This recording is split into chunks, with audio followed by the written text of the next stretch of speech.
सो hey guys, hello everyone. मेरा नाम सौरभ है और आज मैं आप सबके सामने लेके आया हूँ एक क्वेश्चन जो कि सीए फाइनल नवंबर 2020 में क्वेश्चन पूछा गया था। ऑडिट का क्वेश्चन है।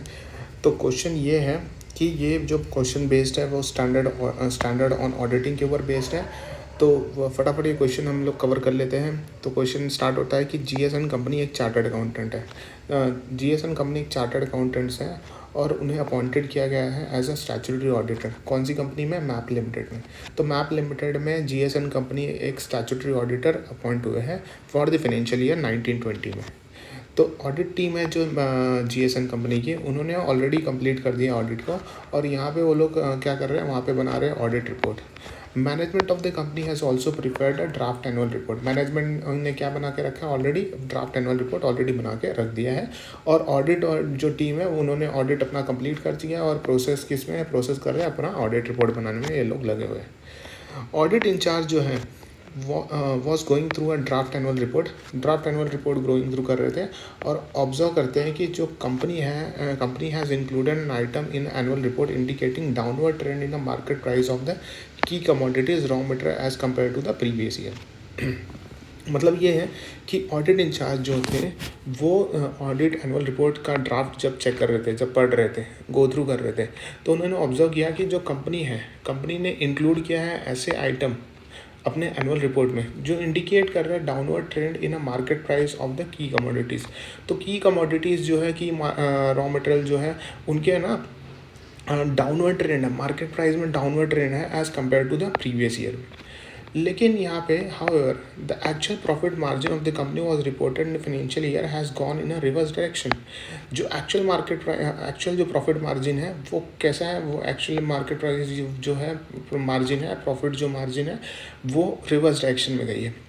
अब ऑडिट मैनेजर ने डिस्कस किया ये इशू, किसके साथ डिस्कस किया? ये डिस्कस किया पार्टनर ऑफ द फर्म के साथ। सो पार्टनर ऑफ द फर्म के पास गया ऑडिट मैनेजर, उन्होंने डिस्कस किया इशू को। हून reply said that auditor are not covered with such disclosure made by the management in its annual report. It is being responsibility of the management. तो अब यहाँ पे मैनेजर क्या बोलता है? मैनेजर बोलता है कि ऑडिटर जो है वो कवर नहीं होता है, ये जो डिस्क्लोज़र है ये सब ऑडिटर का काम नहीं है देखना जो मैनेजमेंट ने दिया है एनुअल रिपोर्ट में।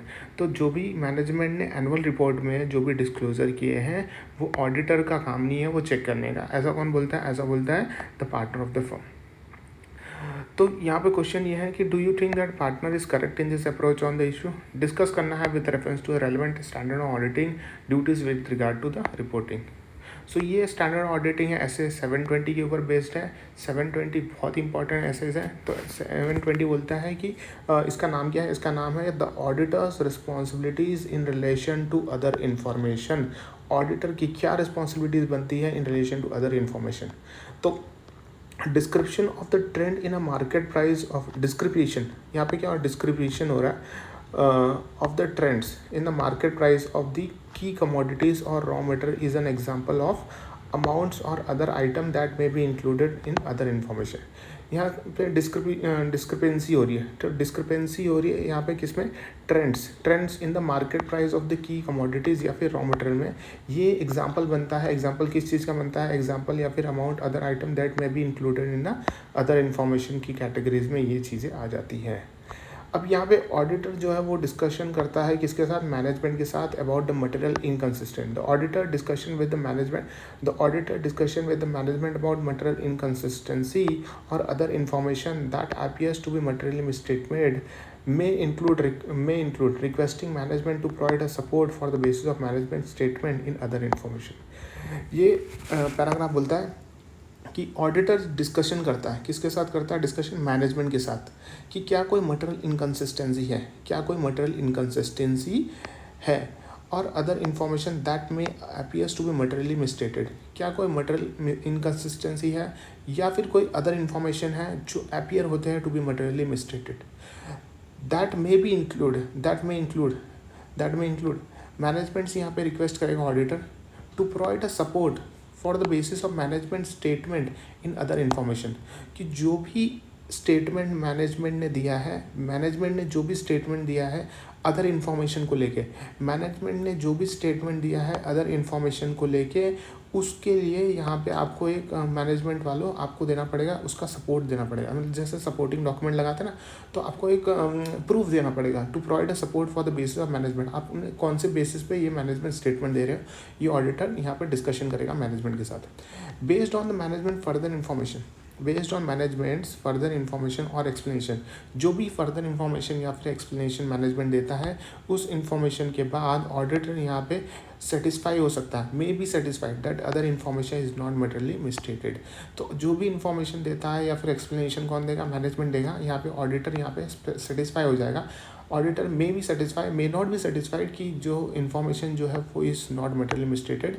यहाँ पे ऑडिटर को लगेगा, ऑडिटर को सेटिस्फाई हो जाएगा कि जो इन्फॉर्मेशन मैनेजमेंट ने दिया है वो मटेरियली मिसस्टेटेड नहीं है। फॉर एग्जांपल, मैनेजमेंट ने एक्सप्लेनेशन दिया है, में इंडिकेट, मैनेजमेंट एक्सप्लेनेशन में indicate reasonable and sufficient ground for valid difference of judgement. Management explanation और जो एक्सप्लेनेशन देगा तो उसमें यहाँ पे रीजनेबल या फिर सफिशिएंट ग्राउंड होगा for valid difference of judgement. Judgement में डिफरेंस हो रहा है तो यहाँ पे मैनेजमेंट एक्सप्लेनेशन देगा किस लिए वहाँ पे डिफरेंस आ रहा है। तो ऑडिटर की यहाँ पे ड्यूटीज़ बन रही है। ऑडिटर की क्या ड्यूटी बनेगी, auditor duties with regard to reporting in the given case are given under. तो इस केस में ऑडिटर क्या क्या रिस्पॉन्सिबिलिटी बनेगी, ऑडिटर की क्या रिस्पॉन्सिबिलिटी इस क्वेश्चन में क्या बनेगी कि एज पर एस 720 बताता है कि the auditor responsibility in relation to other information, कि अगर ऑडिटर कंक्लूड कर देता है कि material misstatement of other information exist है। ऑडिटर क्या कंक्लूड कर रहा है कि material misstatement of other information exist, the auditor shall request management to correct the other information. Auditor ने कंक्लूड क्या किया, ऑडिटर ने कंक्लूड किया कि मटेरियल मिस स्टेटमेंट है अदर इन्फॉर्मेशन में, मटेरियल मिस स्टेटमेंट है अदर इन्फॉर्मेशन में, एग्जिस्ट करता है। तो ऑडिटर यहाँ पे क्या करेगा, रिक्वेस्ट करेगा मैनेजमेंट को कि करेक्ट कर लो अदर इन्फॉर्मेशन को। लेकिन अगर मैनेजमेंट एग्री कर जाता है, मैनेजमेंट एग्री कर जाता है कि हम चलो करेक्शन कर देंगे, गलती हुई है हम करेक्शन भी कर लेंगे, तो ऑडिटर यहाँ पे चेक करेगा, डिटरमाइन करेगा कि क्या करेक्शन एक्चुअली में किया गया है कि नहीं, करेक्शन हैज़ बीन मेड और नॉट। उसके बाद अगर मैनेजमेंट रिफ्यूज़ कर देता है, मैनेजमेंट क्या कर देता है, रिफ्यूज़ कर देता है कि भाई हम करेक्शन नहीं करेंगे, तो इस केस में ऑडिटर यहाँ पे क्या करेगा, कम्युनिकेट करेगा मैटर किसके साथ, TCWG के साथ। किसके साथ, TCWG के साथ। और रिक्वेस्ट भी करेगा TCWG को कि आप करेक्शन करवा दो। देयरफॉर कंटेंशन ऑफ पार्टनर, जो पार्टनर ने बोला था ऑफ द फर्म दैट कि auditor are not concern with such disclosure made by the management in its annual report is incorrect. तो जो भी कंटेंशन यहाँ पे पार्टनर ऑफ द फर्म में रखा था वो इनकरेक्ट है। इसी के साथ ये क्वेश्चन यहीं पे ख़त्म होता है। तो बहुत ही सिंपल क्वेश्चन था, ऐसे 720 के ऊपर बेस्ड था। तो